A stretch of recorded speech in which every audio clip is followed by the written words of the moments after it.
என் வீட்டில் ஒரு சிறிய மாற்றம். நடிகர்கள் அழகிய லைலா என்கிற எஸ் ஹரிணி, நந்து என்கிற ஏ ஜெயநந்தினி, கருவாச்சி என்கிற கே எஸ் ரித்திகா. 7ஆம் வகுப்பு ஆவண்ணா பிரிவு. திரைக்கதை, வசனம், ஒளிப்பதிவு மற்றும் இயக்கம் சு. கண்ணம்மா. வணக்கம். சூப்பர் சூப்பரே தலைப்பு சூப்பரே தலைப்பு சூப்பரே. ஏங்க ஏங்க ஏங்க ஏங்க இங்கிட்டு பார்த்தா சித்தனவாசல், அங்கிட்டு பார்த்தா திருமயங்கோட்டை.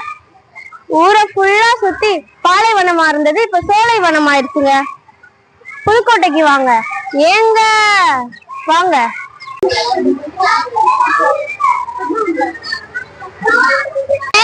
உட்காந்துருக்க இந்த 4 பேனை போட்டுட்டு இங்க வந்து உட்காந்துருக்க. இந்த 4 பேன்களையும் மின்சாரத்தை எவ்வளவு வேஸ்ட் பண்ற? ஒரு நாள் இல்ல ஒரு நிமிஷம் நீ மின்சாரத்தை இல்லாம இருந்துருவியா? இருக்க முடியாதுதான். ஐயோ, நான் அதை போய் அமர்த்துறேன். மின்சாரத்தை பத்தி இவங்க அழகா சொன்னாங்க. நம்ம பள்ளியில மட்டும் இல்ல, வீட்லயுமே மின்சாரத்தை சேமிக்க பழகிக்குவோம். போதுமான அளவுக்கு இயற்கையிலே வாழ பழகிக்கலாம். வாங்க கடைக்கு வாங்க, ஸ்நாக்ஸ் பொருள வாங்க. வாங்க கடைக்கு வாங்க, நம்ம கடைக்கு வாங்க.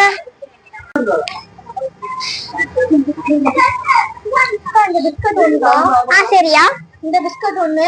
சரி, இந்த பிஸ்கட் ஒண்ணு பேக் பண்ணிடுங்க. ஓகே பாப்பா.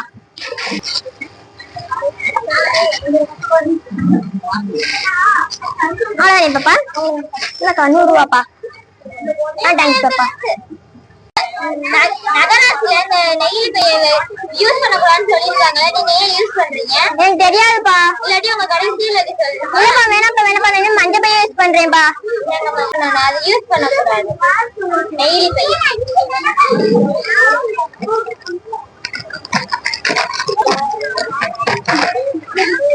என்னம்மா? நெகிழி பையை தூக்கி போடாதீங்க. மண்ணுல வந்து இப்படி யூஸ் ஆகி குப்பை ஆகுதுல்ல. மனுஷனுக்கு விஷம், மண்ணுக்கு விஷம்ல. ஏன் தூக்கி போடுறது? இது மக்காத குப்பைங்க. அது எவ்வளவு வருஷம் ஆகுனாலும் மக்காது. மஞ்சள் பையனா கொஞ்சம் சீக்கிரமா மக்காயிரும். யாரும் நெகிழி பையை யூஸ் பண்ணாதீங்க. சுற்றுலா தலங்கள்ல நெகிழி பையை யூஸ் பண்ணிட்டு கீழே போடுறாங்க. அத மிருகங்கள்லாம் வனவிலங்கெல்லாம் சாப்பிட்டுட்டு அந்த பிளாஸ்டிக் அந்த நெகிழி பையை சாப்பிடுறதுனால அது உடம்புல பல பிரச்சனைகள் வந்து இறந்து கூட போக வாய்ப்பு இருக்குங்க. இனிமே யாருமே நெகிழி பையை யூஸ் பண்ணாதீங்க. இத மண்ணுல போடுறதுனால மண்ணோட தன்மை இழந்து மண்ணே மலட்டு தன்மை ஆகுது. அந்த புழு அதுல மண்ணுல மண்புழு கூட உருவாக மாட்டேங்குதுங்க. அதனால இனிமே நெகிழி பையை தவிர்ப்போம். நல்ல சமுதாயத்தை உருவாக்குவோம்.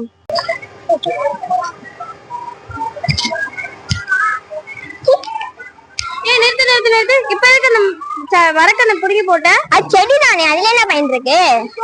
இப்பதான் பார்க்க சின்னதா இருக்கு. இது வளர்ந்து இந்த மாதிரி மரமாகும் போது உனக்கு நிழல் கொடுக்குது, நல்ல ஆக்சிஜன் கொடுக்குது, சூரியன் தேர்ந்து உன்னைய பாதுகாக்குது. இப்ப கூட நீ இந்த வெயில்ல போய் அங்க உட்கார முடியுமா? அந்த மரத்தோட நிழல்ல தானே உட்கார்ந்துருக்க. ஓ சாரிப்பா, நான் இனிமே மரம் நடுறேன்ப்பா. இங்க மட்டும் இல்ல, உங்க வீட்டு பக்கத்துல ஏதாவது இடம் இருந்துச்சுன்னா அங்கேயும் மரம் நடு. ஃப்ரீயா இருக்கும் போது தண்ணியும் ஊத்து, குடி.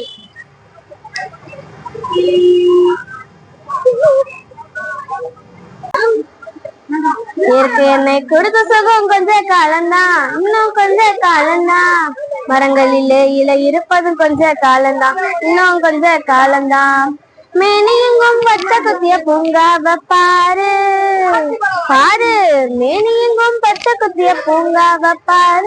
இயற்கையெல்லாம் மாற போகுது, யோசிச்சு பாரு. இந்த இயற்கையெல்லாம் மாற போகுது, யோசிச்சு பாரு. நல்ல மண்ணு வேணும்னா, நிறைய ஆக்சிஜன் வேணும்னா, இந்த மாதிரி நிழல் வேணும்னா நிறைய மரம் நடுங்க.